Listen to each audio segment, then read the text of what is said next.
Para dar inicio a este importante encuentro, invitamos al estrado a los ministros señor Pablo Quirno y señor Guidón Saar.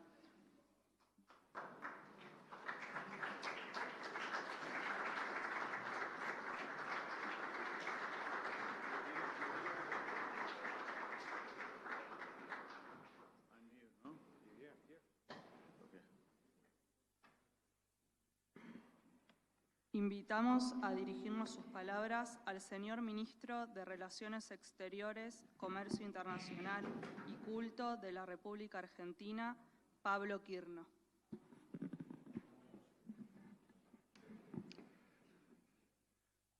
Señor Canciller, buen amigo. Señor Canciller, buen amigo Saar, autoridades de ambas delegaciones, representantes del sector privado, señoras, señores, Baruch Haba, la Argentina y el Palacio Libertad. Quiero expresar mi reconocimiento al embajador de Israel en la Argentina, Eyal Sela, y al embajador argentino en Israel, Axel Wanich, cuyo compromiso y trabajo permanente han sido fundamentales para fortalecer nuestra agenda bilateral. Este encuentro confirma algo evidente.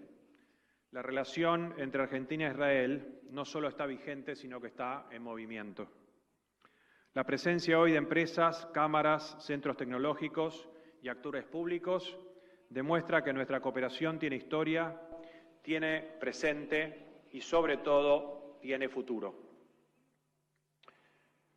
Como ustedes probablemente saben, a fines del 2023, Argentina se estaba enfrentando a una crisis terminal. Teníamos una inflación mensual de 3 dígitos, 211%, y escalando, pobreza superior al 50%, reservas internacionales negativas y un Estado sobredimensionado. La convicción y la determinación del presidente Milei fueron claves en eliminar el déficit fiscal que Argentina tenía de manera crónica y alcanzaba al 5% del producto en un mes. Nadie en el mundo ha logrado semejante logro en tan poco tiempo. Eso, de alguna manera, lo que ha posibilitado es que el programa económico argentino genere reducción de inflación, reducción del costo de capital y una reducción de la pobreza significativa. En 20 meses, Argentina ha sacado a 12 millones de personas de la pobreza. Y en ese camino, Argentina se presenta al mundo como una tierra de oportunidades. Land of opportunity. Opportunities that historically have belonged to Argentina, but that Argentina was unable to embrace because we have failed decade after decade in generating the necessary conditions for the private sector to invest, develop, generate employment, and remit the revenue to the legitimate owners. Argentina, towards the end of 2023, had lost absolutely every inch of credibility, and credibility is of the essence to promote growth and a future. Therefore, it is essential for this government administration to generate the conditions of credibility and reliability required for the private sector to invest. All our actions, the macroeconomic order that we have achieved, the opening up of our economy to international trade and international investment, are part of a process in pursuit of such credibility. Every day, we work together with our friends, in this case, our friends from Israel. As you very well know, President Milei has determined very clearly from the time of when he was running during the presidential race, his desire and intent of having a strategic alliance with Israel. We understand that beyond understandings, common understandings that we have at the country level, and the strengthening of our relations will lead to more trade and more investment. Therefore, the understanding that we have, once again, in our countries have to be grounded on the fact that our private sectors trade and invest in each other's countries. That is why our task from our respective foreign offices and from our respective countries is to generate the bridges that are necessary for such situations to bear fruit.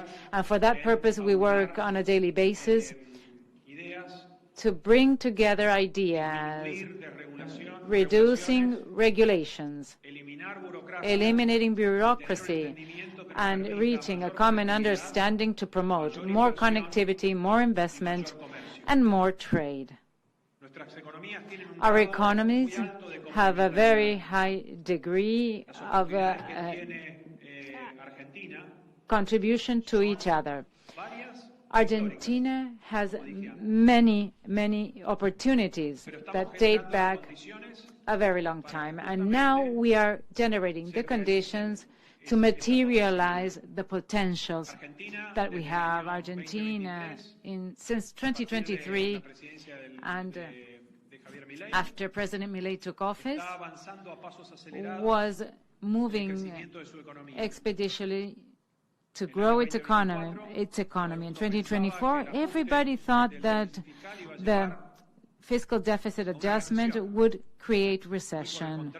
To the contrary, between December 2024 and December 2023, the Argentinian economy grew by 6%. During 2025, we have been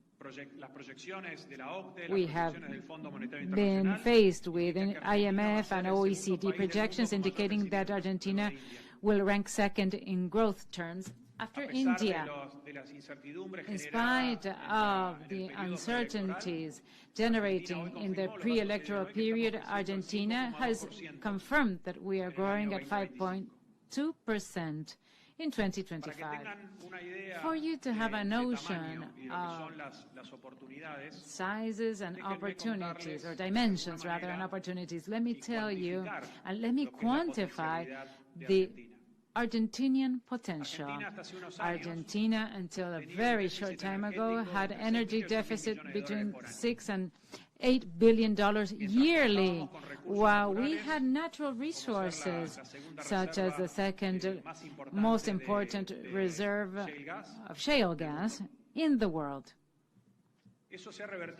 That has been reversed, and last year, our energy surplus amounted to $6 billion, and this year it will probably amount to $8 billion.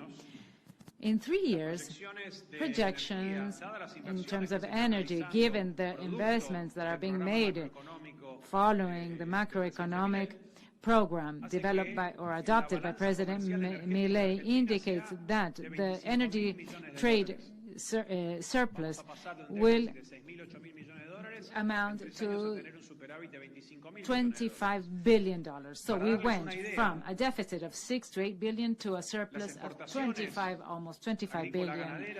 Agricultural and livestock exports amount to $25 billion yearly. In 3 more years, Argentina will have an additional level of productivity that can be equated to the Pampas. Let us look at the mining sector with enormous potential. Chile exports between $40 and $50 billion annually in minerals. Argentina, $4 and $5 billion annually. The difference is 10 times between Argentina and Chile.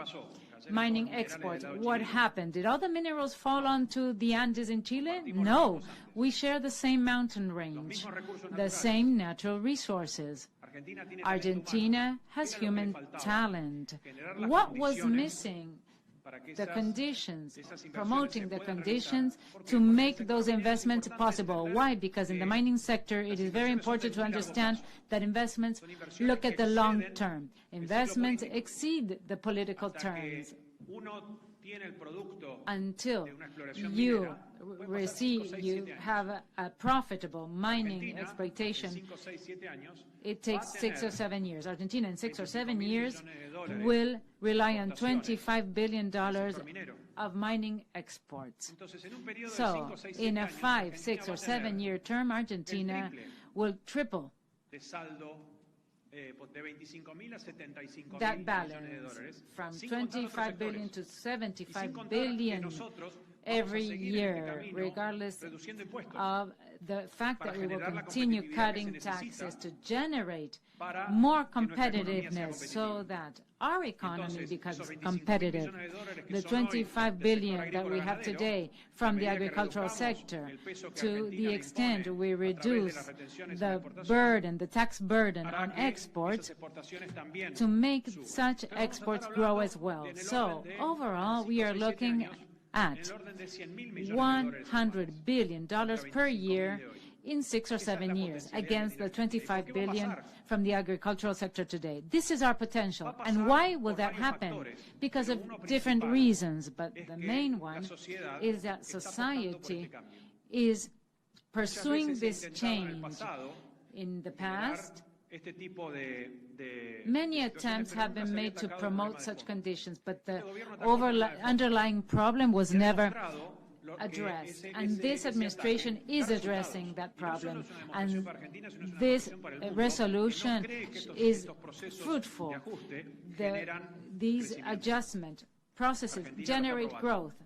Some do not believe that, but Argentina is proving them wrong. Also, we have a very innovative system, and that is a system of incentive of large investments, because as we have a very close focus on fiscal balance, what is important to understand is that this large investment incentive regime provides tax benefits, customs benefits in terms of access to exchange rate, to pay funding, to expatriate royalties in projects of a certain size and projects whose returns in general exceed the political cycle. That's why they need a safety horizon, a long-term safety horizon.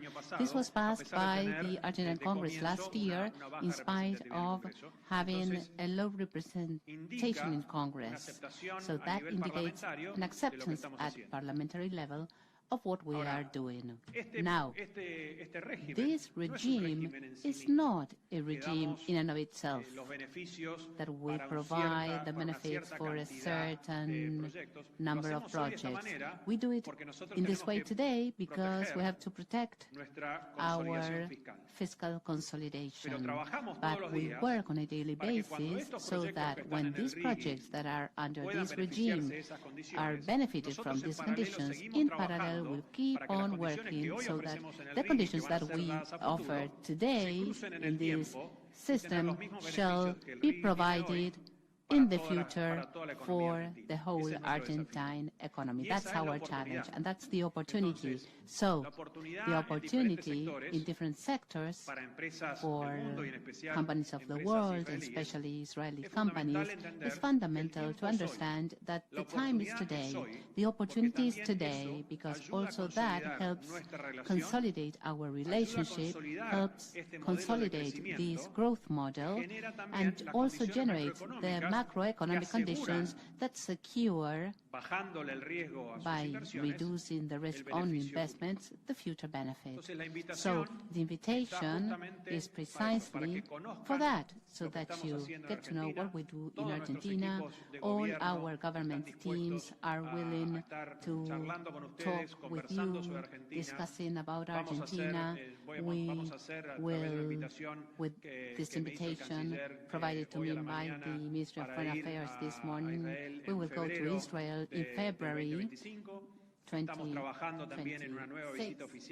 We are working on a new official visit where we will finish the moving of the Argentine embassy to Jerusalem.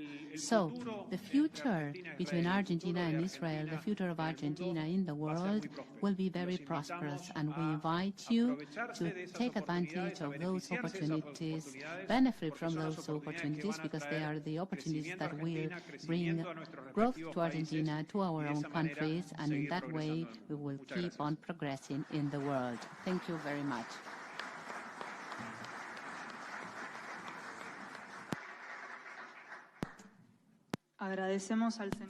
We want to thank the Minister for his message. Next, we invite the Minister of Foreign Affairs from the State of Israel, Gideon Sa'ar, to take the floor. Minister of Foreign Affairs, Pablo Quirno, thank you for your friendship, for your hospitality, for this impressive presentation. And dear ambassadors, both of you, thank you for your tireless work to promote Eyal and Axel, the bilateral relations between our great countries. Business leaders, distinguished ladies and gentlemen, it's an honor to open the Israel-Argentina Business Forum in Buenos Aires today. I thank you, Minister Quirno, once again. We had this morning very good meetings with the President, with yourself, and I look forward to working very closely together. The relationship between Israel and Argentina is not only special, it is extraordinary. Argentina had stood firmly by Israel through our darkest hours during the last 2 years. This will not be forgotten. Argentina has been and continues to be a trusted partner on the right side of history. We believe in Argentina under the leadership of President Milei. We believe in its bright future. President Milei is repaving Argentina's path to greatness. And what you've heard right now, I've heard maybe in a more detailed way during our lunch. We fully support the strategic economic reform that you are championing. President Milei's reform is one of the most ambitious in the world today. The IMF's decision last April was a clear vote of confidence. It affirmed faith in President Milei's bold reforms and in the strength of the Argentinian economy. We believe Argentina's economy is taking off. This is a big country. It has all the natural resources. It has a very talented people.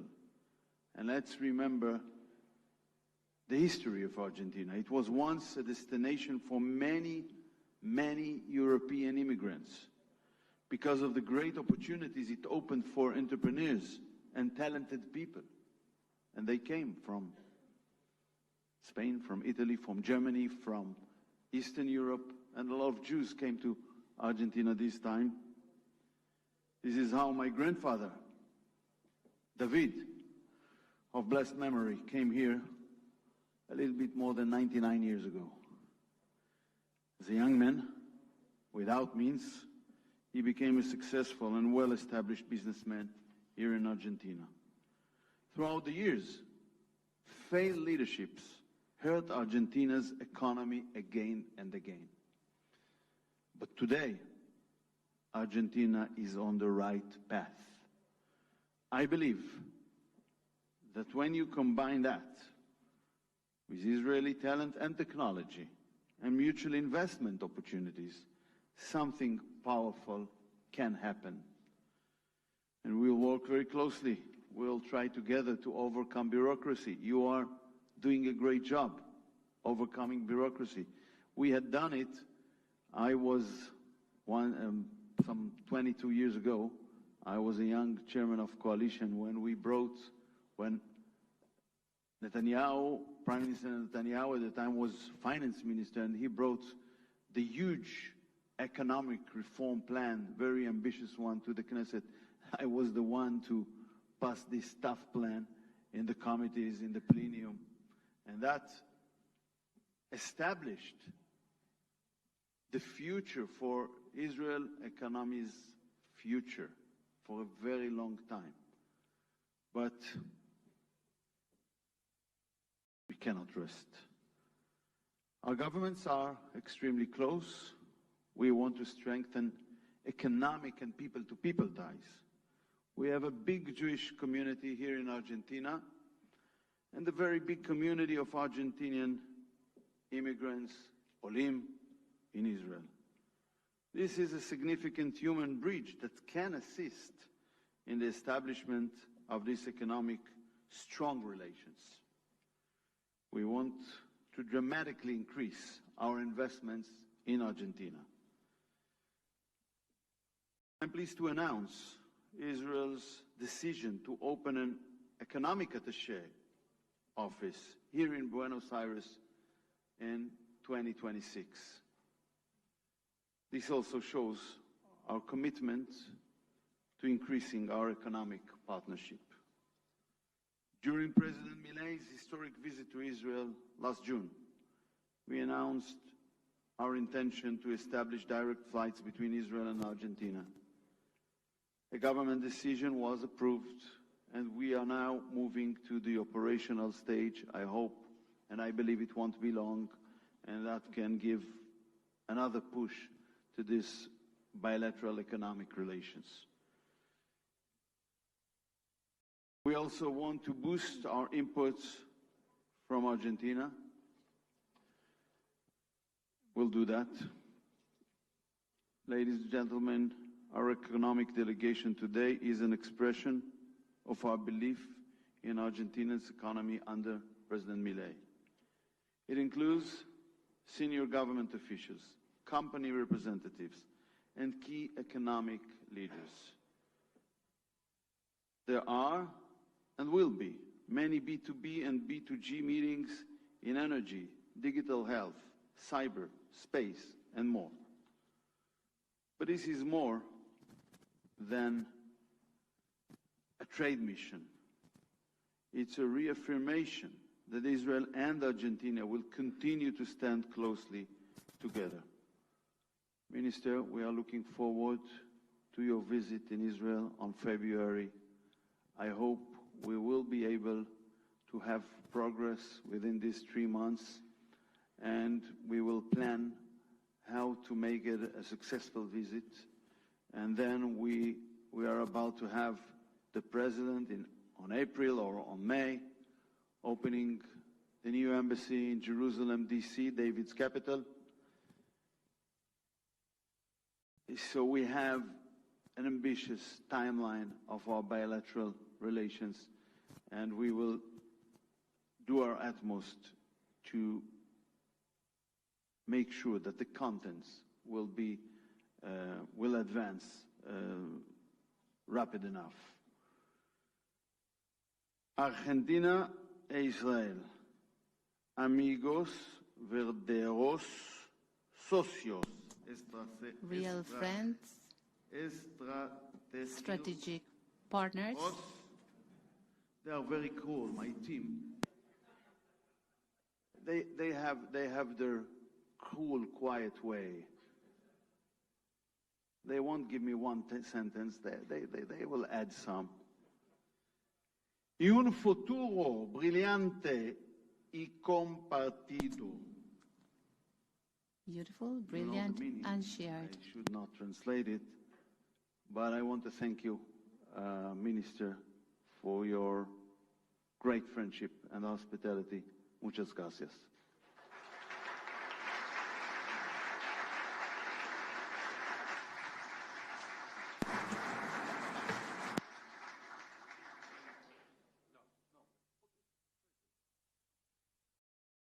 Agradecemos a los señores We ministros thank the ministers for formally opening